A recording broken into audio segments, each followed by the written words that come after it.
Aqui, Leandro Diniz. Você diz que devemos encher nossa mente, nossa imagem mental de substâncias possíveis através da leitura ficcional. Não seria possível obter tal tipo de substância com livros teóricos? Não, aí eu estou falando mais. Claro que é possível, mas leia bastante ficção primeiro e depois leia bastante livro de história. O problema com a história é o seguinte, é que ninguém sabe a história completa. Na história, às vezes, você fica sabendo apenas dos documentos externos que atestam a coisa e tem episódios inteiros, tem capítulos inteiros que não tem que ficar subentendidos, coisa que na ficção não precisa. Né? Porque na ficção, você pode imaginar o que o personagem está pensando, mas como é que eu vou saber o que estava Napoleão Bonaparte pensando lá no meio da batalha de Waterloo? Não dá para saber, eu vou ter que fazer como é que se diz? Eu completar o trabalho de fantasia que o historiador por si não pode fazer.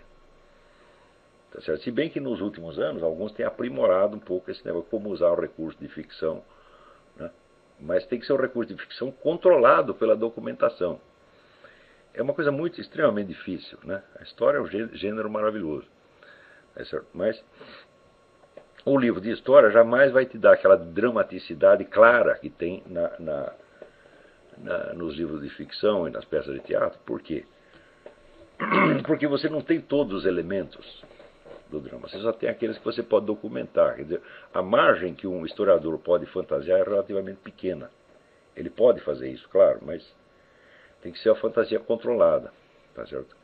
A do ficcionista é controlada também, mas é controlada apenas pela forma interna da narrativa que ele propôs. E a do historiador é controlada pela forma interna, por um lado, mas por outro lado pela documentação. E esses dois lados têm uma tensão. Porque às vezes você equacionou o drama, falou, é disso que se trata, disso que está acontecendo, daí aparece um documento mostrando que nada daquilo. Daí bagunça tudo. E em história você sempre tem que estar preparado para surpresas mais assombrosas. Mais assombrosas. Né? Por exemplo, eu passei minha vida inteira ouvindo aquela história de que a renascença filosófica dos séculos XII e XIII foi causada pelas traduções árabes. Quer dizer, os europeus tinham esquecido os clássicos gregos, não sabiam mais nada daquilo, não sabiam mais Aristóteles, nem Platão, nem coisa nenhuma. Daí alguém, né, pegou daqueles eruditíssimos, né, países muçulmanos e traduziu do árabe, tinha traduzido do grego para o siríaco, do siríaco para o árabe, daí traduziu do árabe para o latim, e daí veio... Acabei de descobrir que isso é mentira, não foi nada disso. Já estava tudo traduzido no Ocidente, pelos monges da Abadia de São Michel. Então, quer dizer, o aporte islâmico à renascença dos séculos XII e XIII é nada, zero, absoluto. Né? Pior, se falar aporte islâmico, confusão, porque nas partes árabes do mundo, metade era cristão. E se você fizer a lista dos caras que contribuíram, fizeram as traduções, trouxeram para o Ocidente, eram cristãos, não muçulmanos. Então quer dizer que aí se demonstrou, vamos dizer, que a cultura europeia tinha muito mais autonomia, muito mais gás do que se imaginava antes. Mas isso é uma descoberta relativamente recente. Eu nunca esperei descobrir isso na minha vida. Até quando eu dei o curso História, Ciência e Filosofia, no qual, aliás, eu acabei não me estendendo sobre a filosofia islâmica como eu queria, eu ainda tinha essa ideia. Depois eu caí do burro, falei, não era nada disso. Então você sempre tem que estar preparado para um negócio que não é do jeito que você pensou. Tá certo? Mas você não tirará todo o proveito desse exercício se você não tiver a prática da ficção. Porque na ficção, pode acontecer o inesperado, mas é inesperado para você, não para o autor do livro. Tá entendendo? Quer dizer, os elementos do drama ficcional estão todos lá dentro do livro, não tem nada externo. Tá certo? Claro, tem as referências históricas de lugares, etc. Mas, em princípio, todos os elementos componentes da obra estão ali, mas na história eles nunca estão ali. Não há um livro de história que você possa dizer que encerrou o assunto. Nenhum. Além disso, mais tarde, quando nós vamos investigar a questão das relações entre a obra ficcional e essas obras filosóficas, nós vamos examinar isso aí com a luz da teoria dos quatro discursos, vocês vão ver que essa coisa da obra, que em filosofia não existe obra. Em filosofia só existe obra incompleta. Toda e qualquer obra filosófica escrita, ela tem um antes e tem um depois, que não está escrito.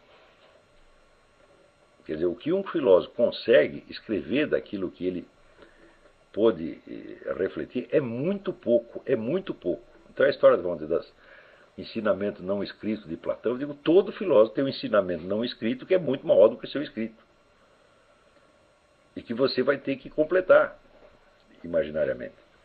Agora, você não pode dizer a mesma coisa de Shakespeare. Se você disser, por exemplo, o que é a filosofia de Hegel? A filosofia de Hegel é tudo isso que ele escreveu e tudo mais o que ele precisou pensar e perceber e imaginar para poder escrever isso. Agora, o que é a obra de Shakespeare? São os livros de Shakespeare. Não tem mais nada. Você não precisa saber mais nada para entender aquilo. Então, vamos dizer, a obra literária tende a ser uma coisa fechada. Né? Fechada, acabada e que tem que ser julgada como tal. Mas a obra filosófica não. Dizer, uma palavra que o filósofo diz 20 anos depois de publicar um livro pode modificar completamente o entendimento que você tem daquele livro.